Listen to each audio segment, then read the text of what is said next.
It's a good day to be an Orc and a green tide today. If you're fielding Orc infantry of almost every type, then you're going to be able to field a few more than you were before.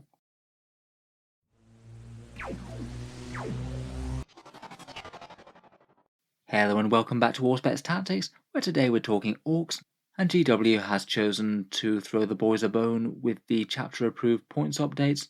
Certainly nice to give them a bit of a boost, as at least in tournament games they haven't been having so much success lately in 40k. Orcs started out really very strong when their codex came out, though it was largely built around some very hard-hitting Speed Freaks combos, with a whole bunch of planes and buggies hitting on excessive amounts with freebooters. There's been a bunch of nerfs since then, and just the entire pace of 9th edition has been gradually creeping up with all the new codexes. The Toughness 5 Orc profile just isn't really quite what people might have imagined it to be. With the profile of weapons at the moment, they're just not really all that hard to remove from the table. In general, I think this update should help Orcs a fair bit. It really does seem to be quite focused on infantry heavy armies, so if you had basically any infantry, then you're going to be fielding a bit more. And there's a few changes to vehicles and characters as well, which we'll go through after the infantry changes. First up, let's start with the mobs then, and perhaps one of the most interesting adjustments is Gretchen going down to 4 points per model, down 1 point from 5, and perhaps it's most interesting because it represents Games Workshop breaking their 5 points per model rule. It seems to have been a design tenet of 9th edition that basically no models could be any less than 5 points, maybe Games Workshop realising that they still have value all on their own, taking up space and scoring objectives, even if they do very, very little, as with the Grots. Obviously, Gretchen at 50 points per squad really weren't worth it for the damage or defence, but they still saw play in a lot of good lists, mainly just because they were the cheapest infantry squad that you could field, the cheapest way to fill the troop slot, and if they were just going to hang around on an objective, then having a cheap unit to do that with a bunch of wounds isn't the worst, even if they aren't very tough and they don't do much damage. 40-point Gretchen squads are a fair bit nicer. It means that they'll be able to do their objective grabbing grunt work for even less investment. And to be honest, even bigger units could be a little bit more tempting now. If you have 30 in a squad, then it's going to take a fair amount of work to kill. You do have the potential for hard-hitting enemies to basically be wasting attacks by killing no more than 1 grot per swing. I suspect it's probably still going to be more worth it to do horde things with Boyz rather than with Gretchen, but they are now the interesting in the way that they're the single choice where you can put the most models on the table in any army of 40k. Orcs can officially field the biggest horde if you spend loads of points on grots. Next up, and really quite a good change in my opinion, are the Boyz going down. Both Boyz and Beast Snagger Boys both drop 1 point, so that's 8 points for Boyz now, 10 points for Beast Snaggers. I think most people would agree that Boyz were pretty overcosted before. They very rarely made appearance in successful Orc lists, so having a point off will help them out quite a lot. Green Tide is still going to have its disadvantages. They still have big issues with morale and not all that much stratagem support compared with what they had in the past. But at least if you are putting loads of basic Boyz on the table, then you're going to have a few more of them than you did. Say if you committed half of your 2,000 point army to Boyz, previously you'd have 111, now you'd have 125, so you've gained 14 Boyz into the war. Not too bad for objective secured troops. I feel like they will see even more play. Maybe things like truck Boyz will also be a bit more tempting as well, being able to yeet them out of a truck and charge very long distances. For the Beast Snagger Boys, I feel like things are still fairly balanced between them and the standard ones. They get the extra strength and the invul save built in, and put the smackdown on vehicles in melee just that little bit easier. I still think at 10 points versus 8, they're pretty well balanced between the two. You could take either depending on what you feel. The Beast Snagger Boys do have some advantages, like being able to ride in kill rigs. Next up, basically everything else that was a standard Orc Boy profile has also gone down. Burner Boys are -1 to 10 points, and their damage output is looking rather good now. Zipping around in a truck or battle wagon, they can put some serious anti-infantry fire down with all of those flamers, plus double down on the damage with a charge and use that cut-in flame stratagem to get them some AP. They're genuinely looking pretty decent now. I suppose the main weakness might be that they don't really do that much besides things that aren't infantry. Just not really all that much of a general purpose damage dealer besides stacking saves. Commandos are back down to 11 points. They were 10 originally, then went up to 12. They're not quite back to the same level of efficiency that they were, but I still think that they're very playable at that points cost. Cheap units to screen out enemy deep strikers with a fairly discounted power claw on the knob, and certainly blood axes will still find them dangerous. They've got that pretty nice surprise stratagem. and just with the cover benefits alone, they are really hard to shift if you can get them in a piece of area terrain. Even with the points disparity, they can be fairly similar in durability to regular Boyz. Next up, we've got the fire support lads. The looters are down to 14 points now, another point drop over the previous one. Again, that's getting just a bit more interesting for an autocannon profile. Perhaps a decent choice in things like freebooters or bad moons, though I still think that the hitting on 5s isn't doing them any favours. Tank busters, I still feel, are probably the better of the two.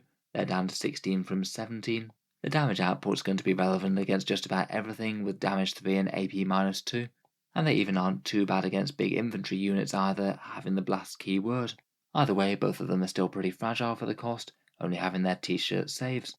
Knobs are down a point to 17 points from 18, still worse comparatively compared with Boyz, I think. They've certainly not caught up anymore, as a 1 point upgrade is a much smaller relative points decrease on them. This update hasn't really given you any more incentive to run them, in my opinion. Then finally, Storm Boyz are down to 10 points, another decent drop back to their previous cost. I must admit, I do really quite like Storm Boyz, just the massive extra threat range that you can get, particularly in the turn of the war. And being fast mobile infantry, they can also jump around doing actions if you want to exercise a bit of Orky discipline before getting stuck in. Overall, it's a whole bunch of very nice changes. I think the specialist units like Commandos and Storm Boyz were certainly seeing appearances, so them going down will be helpful. I'm still not really sure if Green Tide itself is going to be one of the Orcs' strongest builds, but if you've got a few Boyz to lay some smackdown in the army, it can be quite cheap for a fairly vicious infantry unit. The Gretchen change I think is pretty much all win. A lot of lists were including them. Holding down your home field objective, maybe with OBSEC for those horrible gits, that seems well worth the 40 points. Moving on to vehicles, and the majority of stuff has stayed the same. A notable one was the Squig Buggy, which went down 15 points. This thing's kind of been all over the place since the codex came out. Initially it was borderline broken, and you could take entire lists of them hoovering a lot of stuff off the board. Then you could only spam a few of them, then their points went up, and then the barrage weapons got nerfed so they're -1 to hit when they're firing out of line of sight. They've gone back down to 95 points, which I think makes sense, as -1 to hit and -1 AP really hurts the damage profile of this a lot if you are bothering to target things out of line of sight. Maybe it's getting a bit more close to the point where they could be usable again in a more mech-related list. I suppose if you're playing freebooters, then that could counteract the -1 to hit at least. Otherwise, the kill rig has reverted back to its codex points cost. At 190 points, this has dropped 20. These things were nerfed in the January update, and Games Workshop have flip-flopped on this. Once more, it does seem like it's one of the best vehicle choices in the entire codex again. Basically does everything at least somewhat well, a bit of shooting, a bit of psychic, a fair bit of melee while being fast and tough, and has a useful stratagem to slow enemy units. With the points cut to the Beast Snagger boys, it might be a lot more worth it to have a bunch of them hiding inside and jump out for some OBSEC and infantry killing. I think now the kill rig has gone down again, it probably makes the hunter rig look a lot worse by comparison once more. Otherwise, as best I can tell, I couldn't see any other points changes. I think a lot of things could have used some drops. Gorkanauts, Morkanauts and Stompers I think could have gone down further, as maybe things like the gun wagon. There was a Forge World change for the custom Stomper, that one went down 50 points to 700. A small buff, but I still don't think particularly competitive. Finally, there's just another couple of drops to some characters. The Beast Boss on the Squigosaur has gone down 15 points, he's back to 160 now, so still a little bit more expensive than when he came out originally. He did feel that a model that was perhaps over-nerfed last time. Arguably he was one of the strongest datasheets in the codex for a bit. He can get very tough and very dangerous indeed between warlord traits and relics, and he did feel almost like an auto-include if you weren't running Speed War. I feel like 160 points is a better place for him, perhaps a happy medium between the two extremes. Finally, Makari dropped a few points, he's down to 50 from 55. Not exactly the biggest change in the world. I think he was already pretty reasonable for Goth lists with his 6+ Feel No Pain aura, plus he's kind of annoying to shift with a 2+ save. Overall though, I'd say it's pretty decent news for the Orks. Perhaps the single most interesting thing I think is the change to Boyz. Going down a point makes Green Tide and Infantry Orks just a little bit more viable, though maybe jumping out of battle wagons or kill rigs might be the way to go. In terms of stuff that's likely to make it into competitive lists, I feel like the kill rig certainly will once more, as will Gretchen, and the cuts to Commandos and Storm Boys will be relevant as well. Commandos are quite nice for screening and Storm Boys for actions. In any case, let me know what you think down in the comments below. Will these be enough to improve the fate of the greenskins a little bit? I think my guess would be is that they're not going to get super strong from this, but might be just a little bit towards mid-tier and not one of the weaker armies. It'll be interesting to see where the dust settles once we start to get games in between the armies with their points updates. If you've enjoyed the video, feel free to subscribe to Auspex Tactics, where I'll certainly keep the 40k videos coming. I'll hopefully be making a few more points cost videos to cover the other factions.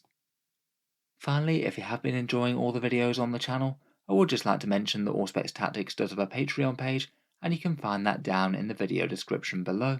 Channel patrons do get a fair few advantages, seeing certain videos early, regular votes to see what sort of things come next on the channel, and automatic entry into the regular prize giveaways with the chance to win some really big model kits each month. If any of that sounds good to you, or you'd just like to help support, the link is down in the video description. In any case, a massive thank you for listening, and I'll hope to see you guys next time.